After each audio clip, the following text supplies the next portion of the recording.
los grupos religiosos históricamente han estado peleados con el deporte, históricamente. Y esto es porque si tú ves la historia del deporte a nivel mundial, pues lo más lejos que te puedes ir es con los griegos, ¿no? Los griegos se les atribuye el haber inventado el deporte, ¿no? Y la manera en la que los griegos practicaban el deporte, pues lo hacían de una manera erótica. Muchos deportes se practicaban desnudos y lo hacían en honor a su dios Zeus. Entonces era una práctica religiosa. Entonces si tú no estabas de acuerdo con esa religión, pues no te iba a gustar, porque esa era la manera en la que ellos practicaban el deporte. Luego si te vas más adelante al Imperio Romano, ya en los tiempos de Cristo y después de Cristo, pues el deporte en los coliseos romanos se empieza a hacer como una manera para ridiculizar a los mártires cristianos, ¿no? Es sabido que en el Coliseo Romano, pues la gente se entretenía haciendo tiros al arco a personas humanas. Y estos eran los cristianos perseguidos. Uh-huh. Entonces, otra manera en la que los grupos religiosos dijeron, ese deporte no es bueno. Y acá, de nuestro lado, en el mundo prehispánico, pues también el deporte, tú sabes, el juego de pelota de los zapotecas o de los mayas, pues era un sacrificio a los dioses de ellos, sacrificios humanos. Y el ganador o el perdedor, dependiendo de la civilización, sacrificaba a los jugadores a sus dioses. Entonces, esto te dice que el deporte siempre estuvo relacionado a cierta actividad religiosa. En los tiempos modernos, las creencias religiosas pues como que quedaron traumados, ¿no? Con eso de que, para empezar, esos deportes o cómo los deportes se practicaban tenían una connotación religiosa. Pero creo que lo que los grupos religiosos han olvidado es que el deporte es algo bueno. Y si tú fueses a estudiar la Biblia y te vas al Génesis 1 y 2, que es donde se habla de la creación, no vas a encontrar que en Génesis Dios crea los deportes, porque no lo vas a encontrar. Pero lo que sí vas a encontrar es que cuando Dios crea el mundo y crea a Adán y a Eva, les pide que florezca en la tierra, que la trabajen y que la disfruten. Y eso hace que la humanidad sea creativa, porque Dios es un Dios creativo y le da esa creatividad a su creación, al ser humano. Uh-huh.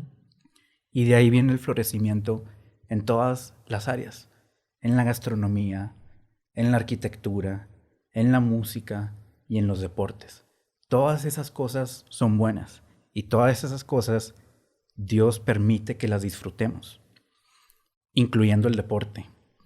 El problema es cuando el deporte se convierte en algo más grande que tú, cuando se convierte en una religión. Si tú ves, el deporte es muy parecido a una religión, es casi idéntico. Se pide una ofrenda, se tiene rivalidad con otro grupo religioso, hay un sacerdote que dirige a todos los feligreses, es pasional. El deporte es bien parecido a una religión. Hay un estudio que se hizo en Estados Unidos donde compararon cómo las religiones en Estados Unidos han declinado, pero el fanatismo por los deportes ha subido.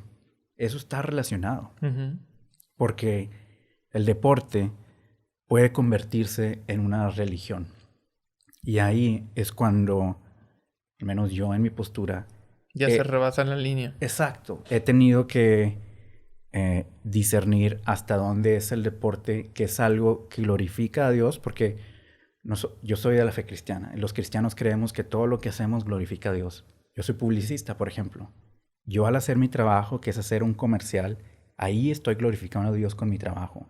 Tú que eres diseñador gráfico, también. Entonces el deporte, también. El jugar deporte es una actividad que puede traerle gloria a Dios.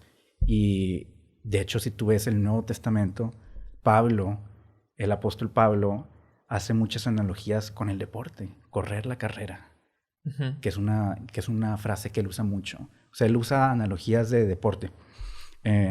Entonces sí, yo creo que el deporte es algo que puede glorificar a Dios, pero no podemos ignorar que el deporte y el fútbol, que es el deporte más popular en el mundo, también puede ser algo muy oscuro.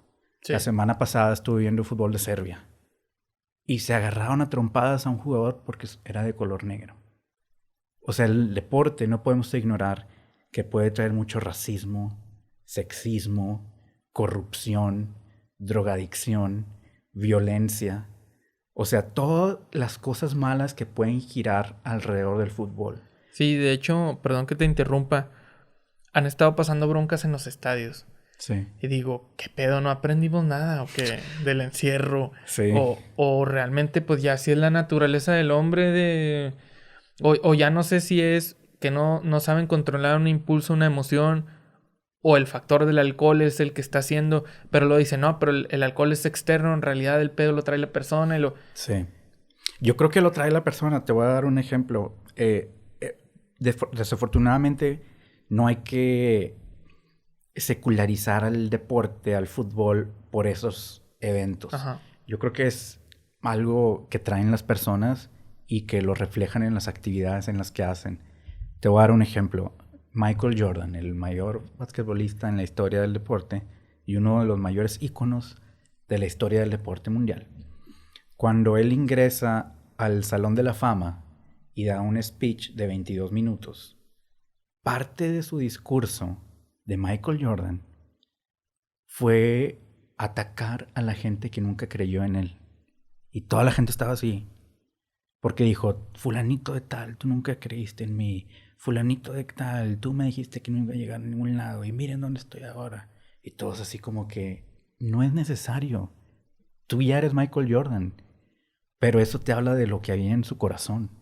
En su corazón estaba lleno de amargura. Y pareciera que el gol, la meta de su carrera, era poder resgarrárselo en la cara a ellos.